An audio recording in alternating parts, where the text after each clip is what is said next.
Hey friends, if you wish to boot into Windows 11 in safe mode with networking, then please watch this video. So it is safe mode, okay, but the networking drivers will stay on. Okay, so in safe mode you are booting with minimal set of drivers.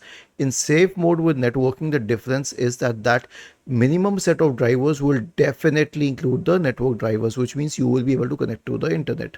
So here's what you have to do. Search for system configuration in the Windows search bar and open system configuration. Go to the boot tab and then check the box associated with safe boot, and it says minimal at the top. Instead of it, select network. Okay, so what did we do? We selected safe mode, but instead of selecting minimal drivers, we selected network drivers. Okay, now click on apply and then on OK and then restart your computer. What would it do in this case? It will restart your computer into the safe mode and with the network drivers on.